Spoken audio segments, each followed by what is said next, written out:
রোবটের সাহায্যে মেরুদণ্ডের অস্ত্রোপচার চালু করে বিপ্লব ঘটিয়েছে কলকাতার এইচপি ঘোষ মেমোরিয়াল হাসপাতাল। দেখে নিন মাজর এক্স রোবোটিক সিস্টেমে কিভাবে মেরুদণ্ডের অস্ত্রোপচার করা হয়। Our dedicated OT setup, planning a case of lumbar spondylolisthesis having severe neural compression, presented to us with low back pain radiating to both the lower limbs for the past 3 months.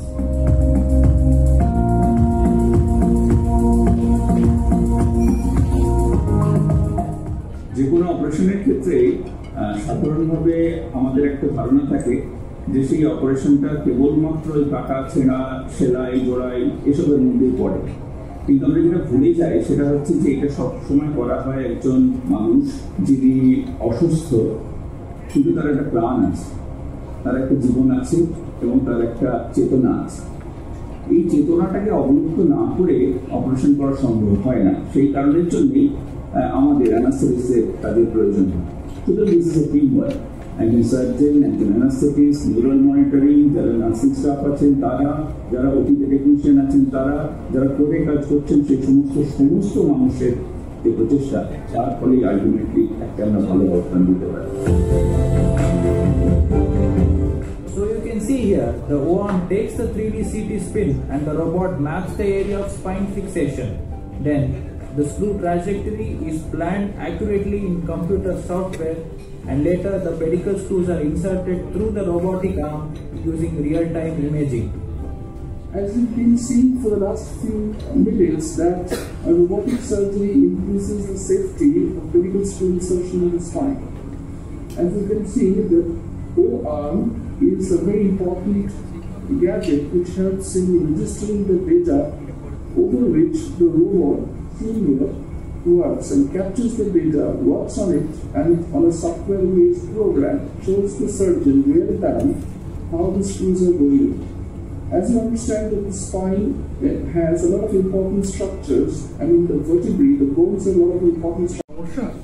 এটা আজকের দিনে কিভাবে চিকিৎসাটা এত ভালো জায়গায় এলো, এটার একমাত্র কারণ কিন্তু টেকনোলজি, প্রযুক্তি। আজকে যে জায়গায় গেছে, যে জায়গায় আমাদের নিয়ে গেছে, আজকে মেডিকেল সায়েন্সের জয় জয়কার হয়েছে কিন্তু প্রযুক্তির জন্য।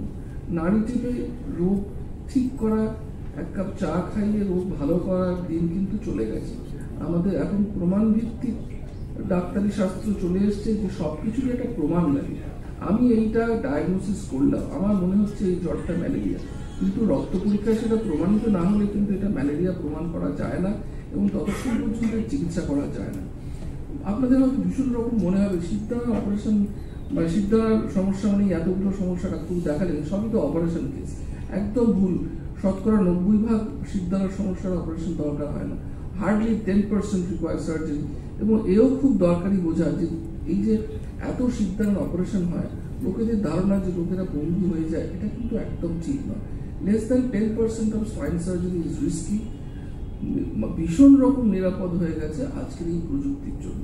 তার মধ্যে 1 নম্বর হচ্ছে মাইক্রোস্কোপ। দেখুন, আমাদের শিরাগুলো আমরা জানি খুব স্নায়ুগুলো ছোট ছোট সরু, এবং এই মাইক্রোস্কোপের জায়গাটা আলোকিত হয় এবং জায়গাটা অনেক বড় আকারে দেখা যায়। So that has increase the safety of spine surgery by leaps and bumps. একটা ছোট স্পাইনাল টিউমার, ওই শিরার মধ্যে থেকে একটা টিউমার যদি বার করতে হয়, তাহলে অবশ্যই মাইক্রোস্কোপের দরকার, এবং microscope has enhance the safety of spine surgery manifold. Finally হচ্ছে নিউরাল মনিটরিং।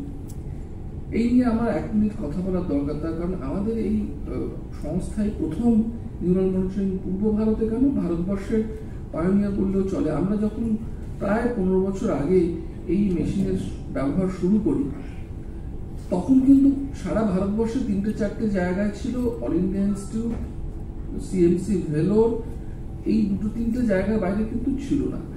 এবং সেইখান থেকে আমরা 15 বছরে আজকে আমাদের বিভিন্ন রকমের অপারেশনে এইটা ব্যবহার করি।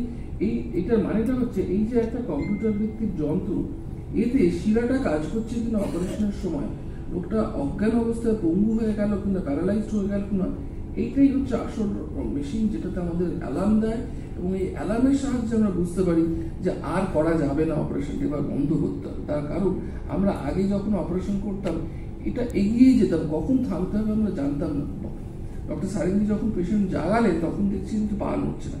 এই জিনিস কিন্তু আজকে আর হয় না। তার কারণ আজকের দিনের যে প্রযুক্তি এসে গেছে তার জন্য কিন্তু এই জিনিসটা আমরা যে উঠে পা নাড়াচ্ছি না, এটা প্রায় হয়ই না। সুতরাং এই যে অপারেশন করলে পঙ্গু হয়ে যায়, এটা কিন্তু একদম ভুল ধারণা। শেষে আসি রোবোটিক্স। আজকে আপনারা সবাই একত্রিত হয়েছেন, আমরা সবাই মধ্যাহ্নভোজের পরে এসে সময় কাটাচ্ছি, ঘুমটাকে খুব করে তাড়াতে চেষ্টা করছি। কি করে না, এই রোবোটিক্স করে। রোবোটিক্স যেটা ডক্টর সারেঙ্গি বললেন, যে রোবোটিক্স মানে এই নয় যে আমরা বসে বসে বাইরে কফি খাচ্ছি আর রোবট অপারেশন করছে, এটা একদম ঠিক নয়। রোবোটিক্স মানে হচ্ছে এমনই একটা যন্ত্র যেটার মাধ্যমে আমাদের অ্যাকিউরেসি অফ সার্জারি ভীষণ বেড়ে যায়। এই যে রোবট, এই রোবটের সঙ্গে একটা ক্যামেরা থাকে, তার দিয়ে আমরা স্ক্রু ফিক্সেশন করতে পারি। সিদ্ধান্ত এখন প্রচুর অপারেশনে ছোট ছোট স্ক্রু বা রড এরকম দিতে হয়, তবে সিদ্ধান্ত অপারেশনটা সম্পূর্ণ করা সম্ভব।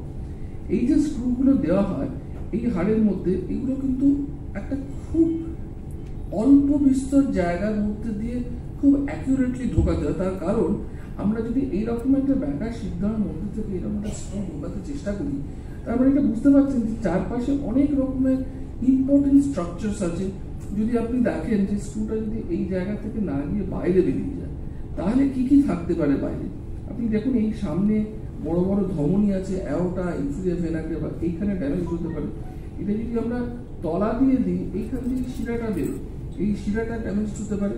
এবং যদি সাইড দিয়ে যায়, তাহলে অন্য রকমের শিরা বা ধমনীগুলো ড্যামেজ হতে পারে। অর্থাৎ সিদ্ধার মধ্যে যে স্ক্রুটা আমরা দিনের পর দিন করে জায়গায় বসাই, যাতে করে অপারেশনটা ঠিক মতো সম্পন্ন হয়, তার